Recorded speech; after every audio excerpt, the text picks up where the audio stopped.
বন্ধু আমার, আল্লাহ রাব্বুল আলামিন কালামে পাকের মধ্যে ইরশাদ করেন, আলা ইন্না আউলিয়া আল্লাহি লা খাউফুন আলাইহিম ওয়া লা হুম ইয়াহজানুন।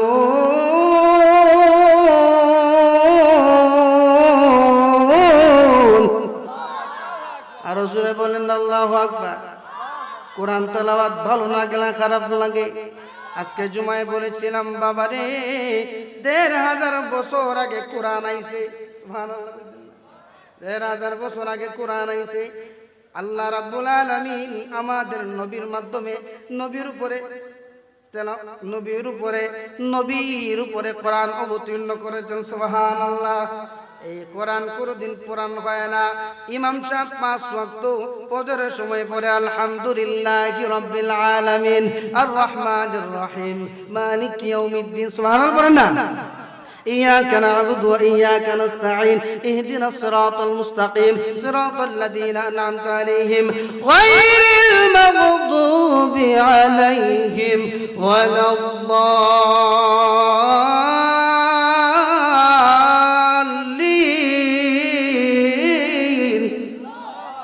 কিন্তু আজকে এত বছর ধরে কোরআন তেলাওয়াত হয়, বলেন কোরআন তেলাওয়াতের মধ্যে ফাতিহা বেশি তেলাওয়াত হয়। এই ফাতিহাটা নতুন লাগে না পুরান লাগে? যত বেশি তেলাওয়াত হয় আব্বারে কোরআন তেলাওয়াত তত বেশি মধুর লাগে।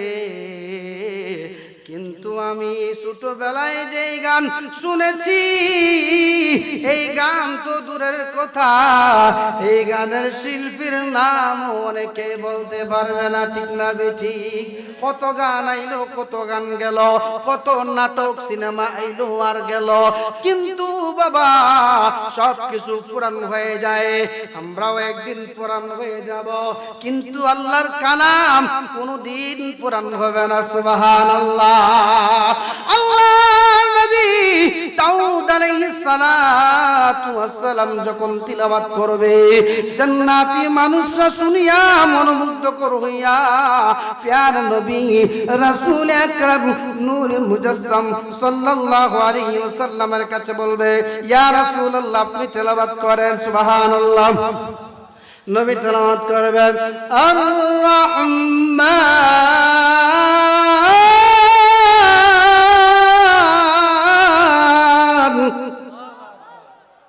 আল্লামাল কুরআন। সুবহানাল্লাহ। তেলাওয়াত করবে, এত সুন্দর তেলাওয়াত শুনে মানুষ মনোমুগ্ধকর হয়ে যাবে। আল্লাহ রাব্বুল আলামিনের বান্দারা আফসোস মিটে না, বলবে আল্লাহ গো আল্লাহ তোমার কালামের তেলাওয়াত কত ইমাম সাহেবের মুখে শুনলাম, মক্কার ইমাম সাহেবের মুখে শুনলাম, মদিনার ইমাম সাহেবের মুখে শুনলাম, আমাদের মসজিদের ইমাম সাহেবের মুখে শুনলাম, আলেম উলামাদের মুখের মধ্যে শুনলাম। আল্লাহ গো আপনার কালাম এবার আপনার জবান মুবারক থেকে শুনতে চাই। আল্লাহ রাব্বুল আলামিন যখন সূরা তিলাওয়াত করবে, সব মানুষ পিঠ হইয়া পড়ে যাবে, বছরের পর বছর চলে যাবে, কেউ বলতে পারবে না। বলেন সুবহানাল্লাহ। এই কোরআন তেলাওয়াত বাবা কোনদিন পুরান হবে না। এই জন্য বলেন কোরআনের শিক্ষার দরকার আছে না নাই? আরো জোরে বলেন, আরো জোরে বলেন। আমার বন্ধু আমার, আজকে মাহফিল হইল নবী প্রেমিক যুব সংগঠন। কিছুদিন আগে আমাদের অঞ্চলে কয়েকটা মাহফিল হয় আমার পিছন দিকে। ঠিক না বেটি? আমার বয়ানের বিষয় হলো শানে আউলিয়া। আমি ঢুকে যাব, এর আগে আমি জাতির কাছে একটা প্রশ্ন রাখতে চাই। আমি আশা করি কোনো না কোনো মাহফিলে আমি এই উত্তরটা পাবো। আমি এই প্রশ্নটা রাখতে চাই। প্রশ্নটা হইল, খেয়াল করবেন ভালো করিয়া, নবীর চাচা আবু তালেব ছিলেন, অনেক মহব্বত করতেন নবীরে, আমার নবীকে বড় ভালোবাসতেন। আমার কিছু ভাই উদাহরণ দেয়, আজকে সুন্নি জনতার সাথে কি উদাহরণ দেয়?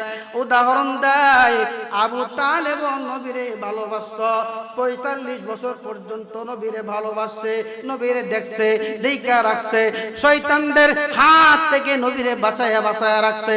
আমার ভাইয়েরা উদাহরণ দেয় মরণের সময় নবী কত চেষ্টা করলো, কালেমা পড়াইতে পারলো না। আমার নবী বলেন, ও আমার চাচা, এখনো সময় আছে, আপনি কোনো কথা যদি না বলেন, মুখটা যদি বন্ধ রাখেন, তাহলেও আমার আল্লাহ বুঝে নিবে আপনি কলিমা পড়ছেন, আপনি কোনো কথা বলিয়েন না। কিন্তু না না, আবু তালেব শেষ পর্যন্ত ওনার বাবার ধর্মের উপর ঈমান রাখিয়াই মৃত্যুবরণ করছে। এই জন্য কিছু ভাই আমাদের আঙ্গুল তুলিয়া কথা বলতে চায়। আমি বাইরে কারো বিরুদ্ধে কোনো সময় কথা বলতে চাই না, কিন্তু এই বিষয়টা আমার বড় খারাপ লাগছে। যারা নবীর এত ভালোবাসে, ভালোবাসিয়ে আবু তালেব জাহান্নামে গেছে, নবীর ভালোবাসিয়া সুন্নিরাও বুঝাইলো, উনার কথাই বুঝায় সুন্নিরাও নবীরে ভালোবাসে, ভালোবাসিয়া জাহান্নামে যাবে বলেন নাউজুবিল্লাহ। আমার নবী ডাক দিয়া বলে, হে আমার উম্মত, তোমরা শুনো শুনো শুনো রে, লা ইউহিব্বু আহাদুকুম হাত্তা আকুনা আহাব্বা ইলাইহি মিন ওয়ালিদিহি ওয়া ওয়ালাদিহি ওয়ান নাসি আজমাইন। চিৎকার মেরে বলা যাবে না ইয়া রাসূলুল্লাহ, আওয়াজ দিয়ে বলা যাবে না ইয়া রাসূলুল্লাহ, জোরে বলেন ইয়া হাবিবাল্লাহ। বন্ধুরে আমার, ও শাইস্তাগঞ্জের আশিক রাসূল ভাইরা, আপনারা যে মনে মনে বইসা রইছেন নবীর ভালোবাসা জান্নাতে যাইবেন, আপনারা তো আরেক দলে জাহান্নামে ঢুকায় দেয়। নাউজুবিল্লাহ। আপনারা আরেক দলে কি করে? জাহান্নামে ঢুকায় দেয়। আমি হাদিস কোরআন পড়া পাইলাম, ফতোয়া আমি দিব না, কিন্তু দেওয়ার ক্ষমতা হইছে। এরপরে একটু দেখতে আমি দিয়া যাই, কেউ যদি আল্লাহর কোরআনের আয়াতের অবমাননা করে, অস্বীকার করে, নামাজকে অস্বীকার করে, রোজাকে অস্বীকার করে, ঈদকে অস্বীকার করে, সে কাফের হয়ে যাবে, কাফের হয়ে যাবে, কাফের কি হয়ে যাবে? কাফের হয়ে যাবে। ঠিক তেমনি ভাবে নবীর হাদিসকে যদি অমান্য করে, সহিহ হাদিসকে যদি ব্যঙ্গ করে, অস্বীকার করে, সে কাফের হয়ে যাবে। যেই ভাই সুন্নিদের শরীরে গরম লাগানোর জন্য, সুন্নিদেরকে জাল লাগানোর জন্য, সুন্নিদেরকে ধাক্কা দেওয়ার জন্য, সুন্নিদের মনে কষ্ট দেওয়ার জন্য বলেছে আবু তালেব নবীর ভালোবাসা জাহান্নামে গেছে, আশিক রাসূল নবী প্রেমিকরা নবীর ভালোবাসা জাহান্নামে যাবে। আমি এর ভাইয়ের জবাবে বলতে চাই, আল্লাহই তো বলছে, কুল ইন কুনতুম তুহিব্বুনাল্লাহ ফাত্তাবিউনি ইউহিব্বুকুমুল্লাহ। সুবহানাল্লাহ। আল্লাহ বলেন, বন্ধু আপনি জানায়া দিন, কেউ যদি আমি আল্লাহরে পাইতে চাই, আমি আল্লাহরে পাইতে চাই, সৃষ্টিকর্তারে পাইতে চাই, এমনি এমনি পাইতো না রে বাবা। আমার আল্লাহ কয়, নবী আপনি কইয়ালাই যে আপনি নবীর অনুগত করতে হবে। তবে এখানে আরেকটা কথা না বললেই নয়, না বললেই নয়। বলেন বাবা, আমি একটা কথা, একটা কনসেপ্ট ক্লিয়ার করতে চাই। সুদখোর সুন্নির মধ্যে আসেনি? আছে। ওয়াহাবির মধ্যে মনে হয় নাই। হ্যাঁ নাই? আচ্ছা, যদি সুদখোর না থাকে, ঘুষখোর না থাকে, বেনামাজি না থাকে, বেসুন্নতি না থাকে, আমি তাদেরকে বলবো, ও ভাই, আজকে থেকে আর ওয়াজ নসিহতের দরকার নাই। কেন? তোমার দলের মধ্যে সব আল্লাহওয়ালা আল্লাহওয়ালা, আর ওয়াজ নসিহত করিও না, তোমরা সবাই জান্নাতে যাও। আমরা যদি নবীকে ভালোবাসা জাহান্নামে যাওয়া লাগে, আল্লাহ যদি আমাদেরকে জাহান্নাম দেয়, আমি উসমান রেজা কাদেরী জাহান্নামে যাইতে দেরি, জাহান্নামে যাইতে রাজি, জাহান্নামে যাইতে রাজি, জাহান্নামে যাইতে রাজি। চিৎকার বলে বলেন ঠিক না বেঠিক? বন্ডামি করবার কত কাল, বন্ডামি করিও না। আজকে থেকে পরিবর্তন হয়ে যাও, ভালো হয়ে যাও, আর নয়তো ওয়াজ নসিহত বন্ধ করে দাও। কেন তোমরা দল সব পিসাব, সব আল্লাহর ওলি, একটাও সুদকুর নাই, একটাও ঘুষখোর নাই। তোমরা যদি এত ভালো মানুষ হও তাহলে আজকে থেকে ওয়াজ নসিহত কইরো না, ঠিক না বেটি? আরো জোরে বলে। আমার কথা যদি আপনারা বুঝে থাকেন বলেন, আমরা নবীরে ভালোবাসা আমরা সুন্নতি দাড়ি রাখার দরকার আসেনি না? না আজকে যারা আমাদেরকে আঙ্গুল দেখায় কথা কয়, আসো ওসমান রাজার কাছে আসো, আইসা আমার কাছে কও, তুমি যদি আমারে কও তুমি যে রাসূলকে ভালোবাসো তোমার মধ্যে কি আছে? এরা প্রশ্ন করে কারে জানেননি? যেই বেটার দাড়ি নাই, যেই বেটার মুছ নাই, যেই বেটার মাথায় টুপি নাই, যেই বেটার নামাজ পড়ে না, এই বেটারে কয় তুমি যে নামাজ পড়ো না, রোজা রাখো না, দাড়ি নাই, তুমি নবীর আশিক কেমনে? এখন আমি বলতে চাই, এই মানুষটারে যদি তুমি প্রশ্ন কইরা, এই মানুষটারে যদি তুমি প্রশ্ন কইরা তুমি ফান্দে পালাইতে চাও, আমি বলবো তোমার পিছনে যে মানুষ নামাজ পড়ে এদের মধ্যে বেনামাজি, বেদাড়িওয়ালা, বেটুপিওয়ালা, সুদখোর, ঘুষখোর আসেনি না? নাই? আল্লাহ বলে শাইস্তাগঞ্জের বালহারের গেটে সুন্নি জনতা লক্ষ্য করুন ভালো করিয়া, আমি আজকে এখান থেকে দাওয়াত দিয়ে যাইব। আপনারা যদি আসলে সুন্নি হন, আসলে নবীর আশিক হন, সাইয়া দেখেন মাদ্রাসার ছাত্রদের মাথায় পাগড়ি আছে, আমার মাথায় পাগড়ি আছে, আপনাদের অনেকের মাথায় টুপি আছে। বলেন এই পাগড়ি মাথায় দেওয়া কি সুন্নত? টুপি মাথায় দেওয়া কি সুন্নত? উপকার আসেনি না? নাই? নবীর প্রত্যেকটা সুন্নাত উস্কানি দিয়া কথা বলবেন না। আমরা নবীকে ভালোবাসি। নবী বলেন, ও দুনিয়াবাসী রে, তোমরা যতক্ষণ পর্যন্ত তোমার মার চাইতে, তোমার বাবার চাইতে, তোমার সন্তানের চাইতে, তোমার বিবির চাইতে, তোমার ধনের চাইতে, তোমার সম্পদের চাইতে, টাকা কড়ির চাইতে, সব কিছুর চাইতে বেশি আমি নবীকে ভালোবাসতে পারবা না, ততক্ষণ পর্যন্ত ঈমানদার হতে পারবা না। আমি এখানে আরেকটা কথা বলতে চাই, ও মোল্লা বেড়া একটু মনোযোগ দিয়ে শোনো। নবী বলেন, দৌন দৌলতের আশা বেশি করিও না, নারীর আশা বেশি করিও না, বাড়ির আশা বেশি করিও না। তাহলে তুমি যে এত ফতুয়াবাজি দাও, তোমাদের মাদ্রাসায় এত বলৎকার হয়, এত বলৎকার হয়, বেইটাল লইয়া ফালায়া জায়গা আসিনি না? কয় না সভাপতির ফুলে লইয়া জায়গা আসিনি না? সব লইয়া ভাগ্য জায়গা এখান থেকে লইয়া গেছে, আসিনি লইয়া গেছে। এরপরও এরা বড় বালা মানুষ, এরা আশেকে রাসূল। আর আমাদের কিছু মানুষ গরিব, রিস্কা চালায়, মিনা দেয়, নামাজে আয়, কয় এ সুন্নি, এ সুন্নি। আমি কই তোমার কপালে জুতা, জুতা, জুতা, তোমার কপালে জুতা তুই মৌজা দে বাইরিমু। আমার আল্লাহর নবীর আশিকে রাসূলকে তুমি যদি কটুক দিয়া কথা খাও, এই শাইস্তাগঞ্জ বাল্লারের গেটের আশেপাশে আমি বলতে চাই, উসমান রাজার কাছে আইবা তুমি বাইসা যাইতে বড় বড়। ঠিক না বেঠে? আছে আছে, সব আছে ইনশাআল্লাহ, চিন্তা করেন না। বাঘের বাচ্চা একটাই যথেষ্ট, 32টা লাগে না। ঠিক না বেঠে? আরে আমার বাঘের বাচ্চা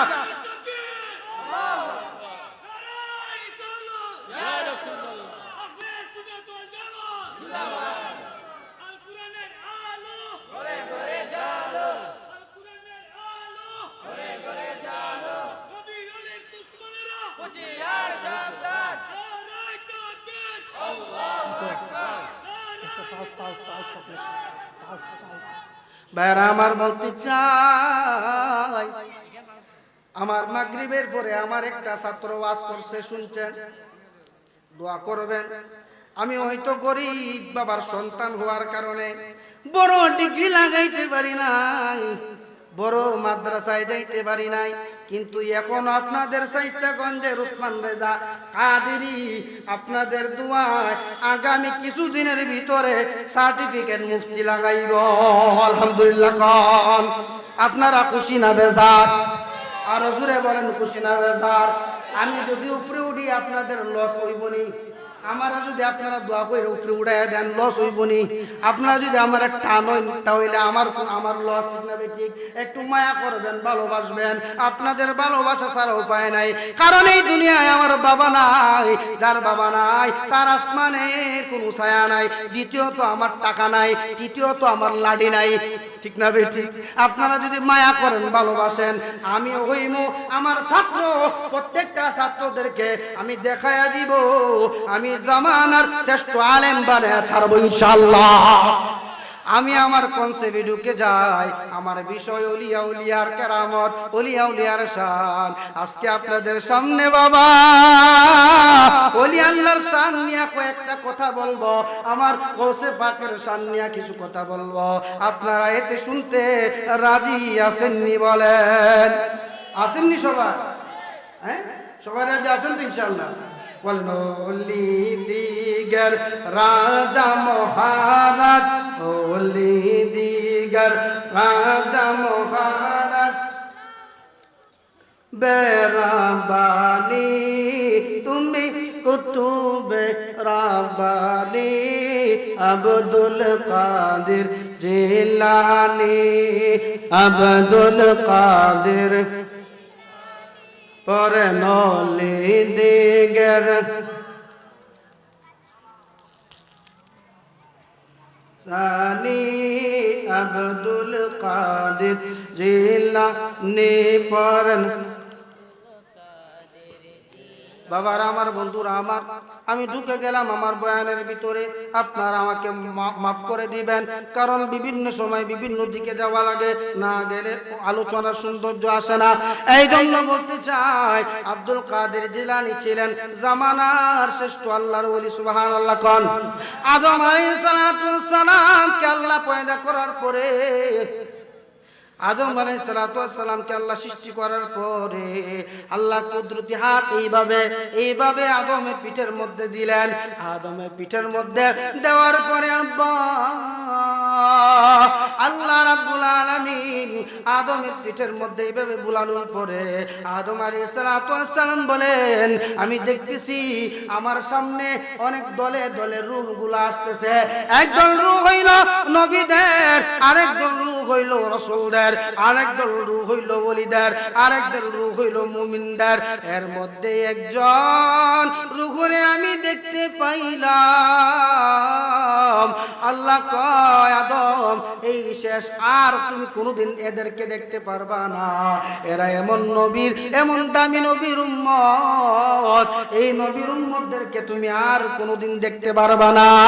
এখন তুমি মন দিয়া এই নবীর উম্মতদেরকে দেখা নাও।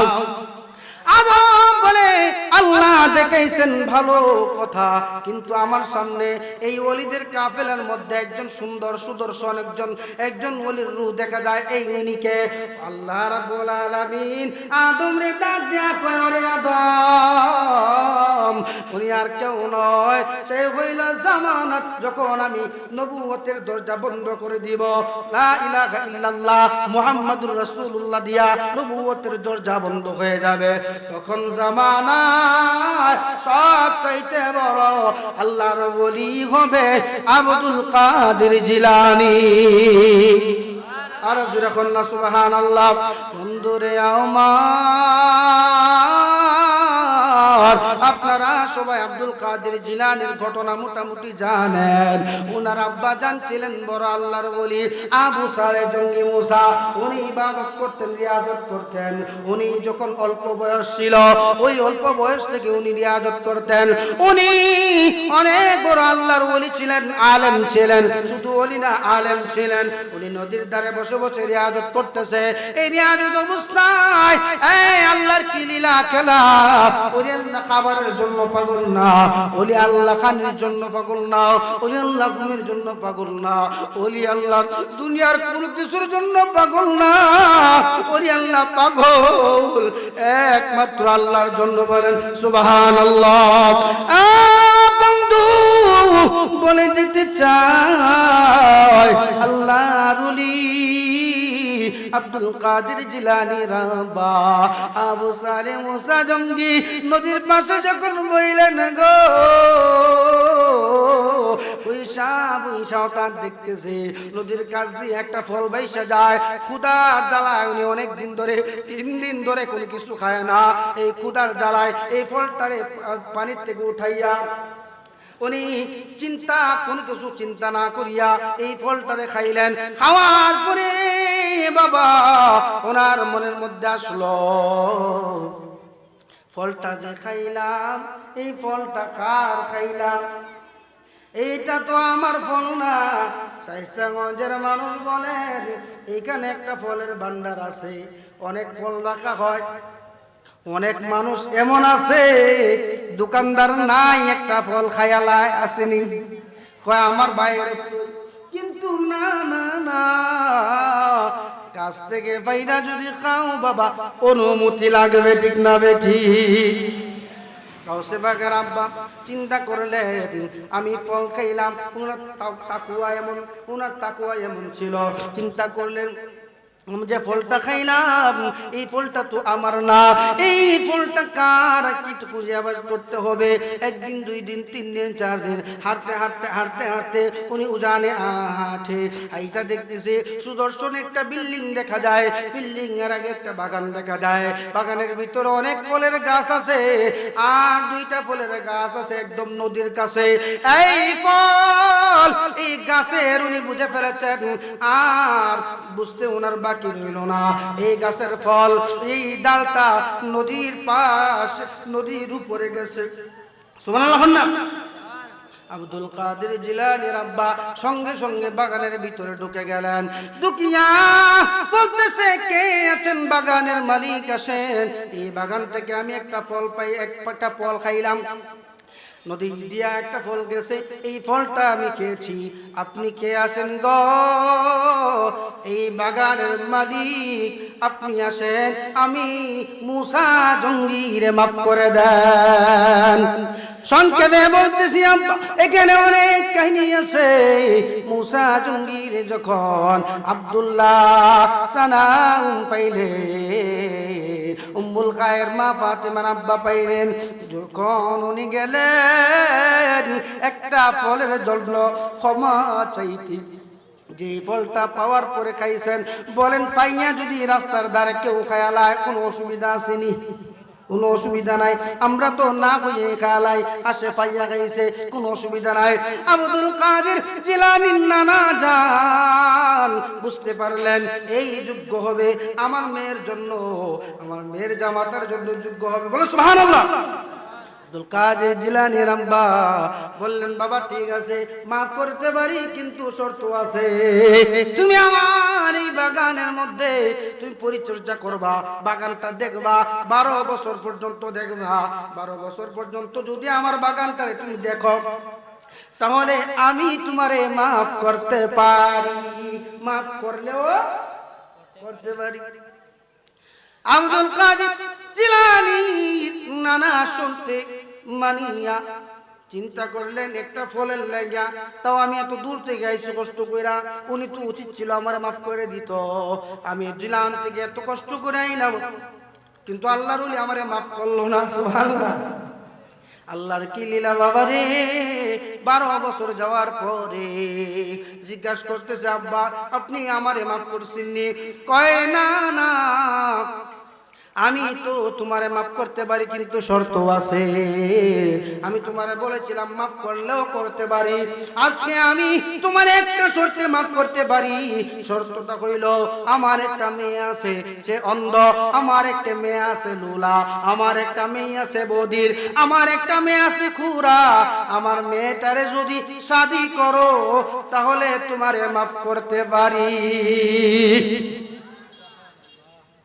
আপনার কাছে যদি কেউ কয় যে কয়েক কোটি টাকা দিব আমার এই মেয়ে, এরকম একটা মেয়ে আছে, করবেন নি? আমার দরকার নাই রে, অত টাকা পয়সা, ঠিক না বেটি? আব্দুল কাদের জিলানীর আব্বা আবু সালে মুসা জঙ্গি কয়, বড় একটা ঝামেলার মধ্যে পড়লাম। যদি আজকে আমি চলে যাই আর উনি যদি বুজুর্গ মানুষ আমারে ক্ষমা না করে, আল্লাহর কাঠগড়ায় আমাকে জবাবদিহিতা করতে হবে। এই জন্য আবু সালে মুসা কয়, আপনার শর্তে আমি রাজি আছি বাবা, আপনি আমার বিবাহ করায় দেন, অসুবিধা নাই। আর উনি বলতেছে ঠিক আছে বিবাহ করাবো, কিন্তু 2 বছর পর্যন্ত তুমি আমার এখানে অবস্থান করতে হবে। 2 বছর পর্যন্ত অবস্থান করতে হবে। বাবা আমার বন্ধু আমার বলতেছিলাম, আবু সালে মুসা জঙ্গি বললেন ঠিক আছে আমি অবস্থান করব। বিয়ে দেওয়ার পরে ঘরে যখন ঢুকলেন, ঢুকে দেখে না না এত সুন্দর, এত রূপসী, এত গুণবতী মহিলা উনার জীবনে উনি দেখে নাই। তুমি মনে মনে ভাবতেছে আমার শ্বশুর বললো একরকম, আমি দেখলাম আর একরকম, এই মেয়ে হইতে পারে না। সুবহানাল্লাহ, এই মেয়ে হইতে পারে না। উনি সন্দেহ জনিত ভাবে উনি কি করলেন, এই ঘরের মধ্যে কোন রকম রাতটা কাটাইলেন। সকালে শ্বশুরের কাছে দৌড়ে গেলেন, আব্বা আপনি বলেছিলেন আপনার মেয়ে কালা, আপনার মেয়ে লেংরা, আপনার মেয়ে বয়রা, এখন দেখি দুনিয়ার অনেক নারীদের চাইতে আপনার মেয়ে অনেক সুন্দর। বলেন সুবহানাল্লাহ, জোরে বলেন না, আপনার মেয়ে অনেক সুন্দর। এই কথা যখন আবু সালে মুসা জঙ্গি বললেন বাবারে ঠিক আছে, তোমার কথাও ঠিক আছে, আমি যে বলছি আমার কথাও ঠিক আছে। আমার এই মেয়েটা কোনদিন কোন পুরুষের চেহারা দেখবে তো দূরের কথা, কোন পুরুষের পর পুরুষের কথাও কান দিয়া শুনে নাই।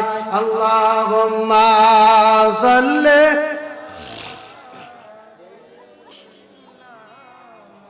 জোরে জোরে ওয়ালা আলি সাইয়্যিদিনা মুহাম্মদ। আল্লাহুম্মা সাল্লি আলা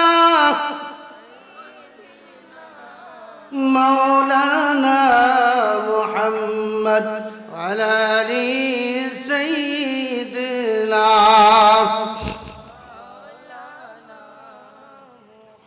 বলেন গাউসে পাকের ওসিলাতে যাব মদিনায়, বলেন গাউসে পাকের ওসিলাতে। এই জায়গাটা খাইলা পূরণ করেন না বাবা।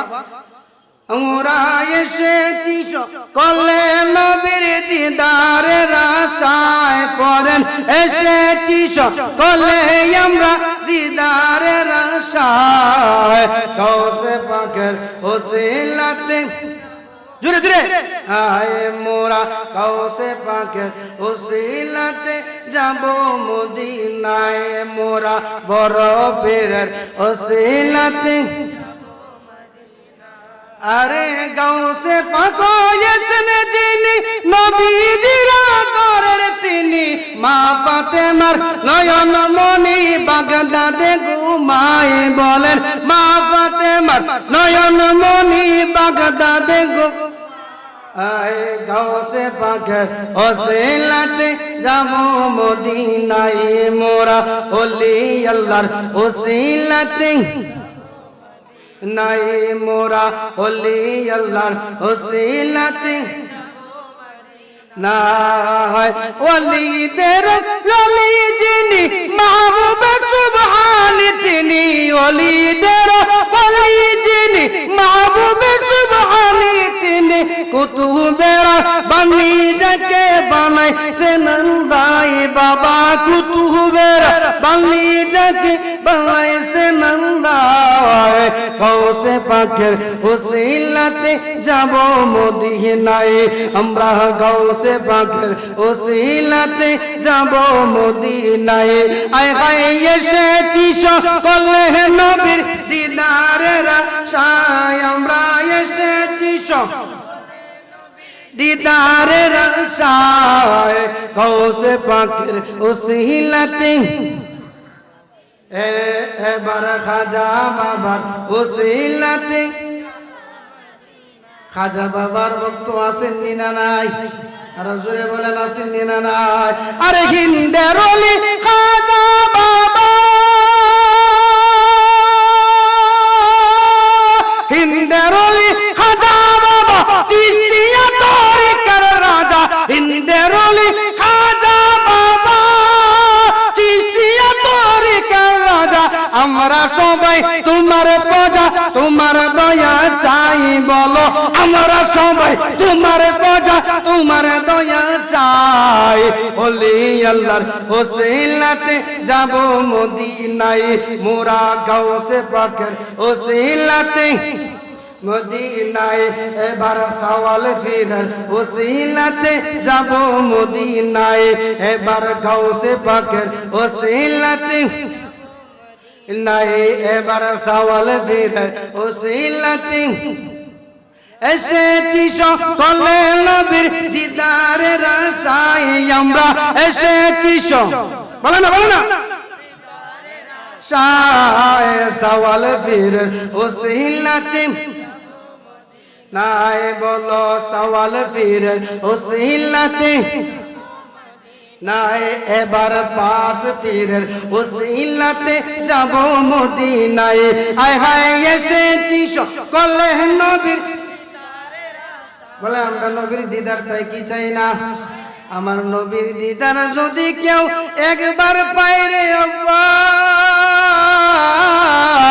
আমার নবী যদি তোমার ভাঙ্গা করে দিদার দেয় আমার নবী কয় যে আমার দেখলো তার জন্য জাহান্নাম হারাম হইয়া গেল সুবহানাল্লাহ শাইস্তাগঞ্জের মানুষ এসটি নাই এবার বলেন আমরা গাউসে পাকে চাই কি চাই না গাউসে পাকের আব্বা আবু সালে মুসা দুঙ্গি দেখো আব্বা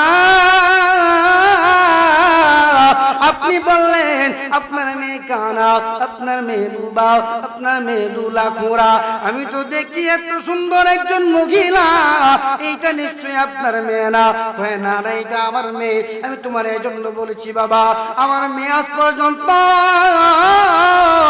দুনিয়ার কোন বাজারে পা দিয়া হাইটা যায় না আমার মেয়ে আজ পর্যন্ত কোনদিন পুরুষের সাথে কথা বলে নাই ওর পুরুষের চৌকে দেখে নাই এই জন্য বলেছি আমার মেয়ে কানা লেঙ্গা খুরা বাবা রে আমি তোমার যে 12 বছর পর্যন্ত বাগানে খাস করাইলাম কেন জানো আমি দেখতে পাইলাম তোমার মধ্যে আল্লাহ রাব্বুল আলামিন এত গুণদান করেছেন এত মহিমা দিয়েছেন আমি তোমার এই প্রেমের আগুনটা আরো বাড়াইবার জন্য আমি তোমার 12 বছর পর্যন্ত পুরাইলাম দেখবেন শাইস্তাগঞ্জের ভাইরা ও আমার হবিগঞ্জের ভাইরা ইটের বাটার মধ্যে যখন ইট লাগায় ইটটা মাটিটা খামির করে ঠিক না ঠিক খামির করিয়া এই খামিরটারে আবার একটা কিয়ের মধ্যে দেয়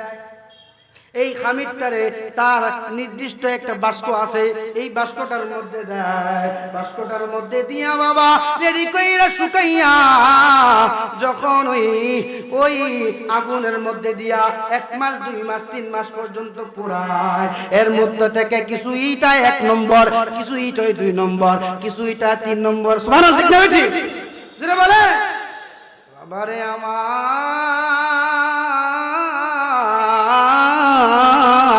আবু সালে মুসা জঙ্গির ডাক দিয়া কয় আমি তোমার মধ্যে অনেক গুণ দেখলাম এই জন্য তোমারে আমি কিছু পুরলাম পুরে তোমারে আমি খাঁটি সোনা বানাইয়া দিলাম যাই হোক বাবার আমার বন্ধুরা আমার আব্দুল কাদের জিলানীর আব্বা আম্মার বিবাহ হলো আল্লাহ রাব্বুল আলামিনের উসিলায়। আল্লাহ রাব্বুল আলামিন তাদের সংসার জীবন সুন্দর চলতেছিল। অনেক বয়স হয়ে গিয়েছে, এখন পর্যন্ত সন্তান নাই। একদিন আবু সালেহ মুসা জঙ্গির স্ত্রী উম্মুল খায়ের মা ফাতেমা ডাক দিয়া কয়, স্বামী গো একটু দোয়া করেন না, বয়স তো অনেক হয়ে গেল, একটা সন্তানও নাই, আল্লাহ কি আমাদেরকে সন্তান দিবে না? আবু সালেহ মুসা জঙ্গি আল্লাহ রাব্বুল আলামিনের দরবারে সিজদায় পড়ে গেলেন। সারা রাত ইবাদত করলেন, রিয়াজত করলেন। ইবাদত রিয়াজত করতে করতে করতে করতে হঠাৎ করে আব্দুল কাদের জিলানীর আব্বা মুসা জঙ্গির ঘুম লেগে আসলো। দেখতেছে ঘুমের ঘরে আমার দয়াল নবী, জিন্দা নবী, হায়াতুন নবী, নূরের নবী, গরীব দুঃখী উম্মতের তরানেওয়ালা নবী আবু সালের ঘরে আইসা দিদার দিয়া দিছে। ডাক দিয়া কয়, আবু সালে রে চিন্তার কোনো কারণ নাই, আল্লাহ রাব্বুল আলামিন তোমার ঘরে একটা ছেলে দিবে যে হবে জামানার সর্বশ্রেষ্ঠ কুতুব, যার গাদির উপর থাকবে আমি নবীর কদম, আর যার কদম থাকবে দুনিয়ার সমস্ত ওলিদের কাদের উপর। চিৎকার মেরে একবার বলা যাবে কি সুবহানাল্লাহ? আর জোরে বলে, আরে আব্দুল কাদের জিলানীর সৌভাগ্যবান পিতা আবু মুসা, তুমি চিন্তা করিও না রে, তোমার ঘরে আল্লাহ সন্তান দান করবে। শুনো শুনো শুনো না, তুমি তোমার সন্তানের নাম দিবা মহিউদ্দিন, দুনিয়ার মানুষ তারে ডাকবে আব্দুল কাদের, তুমি তারে দিবা মহিউদ্দিন। ওই সময় হঠাৎ করে দেখতেছে আবু সালেহ মুসা জঙ্গি, ওনার স্বপ্নটা ভাঙিয়া গেল। উনি বিনায়া বিনায়া কান্দে, বলে ইয়া রাসূলুল্লাহ আপনারে দেখার বড় আশা, এত বছর ধরে আপনারে ডাকি গো নবী, কিন্তু কোনদিন আপনার দিদার পাইলাম না। আল্লাহু আকবার বলে। আবু সালেহ মুসা জঙ্গি কয়, আজকে যখন আমার সন্তানের সুসংবাদ দিলা, ও নবী দেখা দিয়া কেন লুকাইলা? ও গো মায়ার নবী গো, তুমি প্রেমে শিখায়া কোথায় লুকা, বলেন না বলেন, ও গো মায়ার নবী গো, তুমি প্রেম শিখায়া কোথায় লা, ও গো মা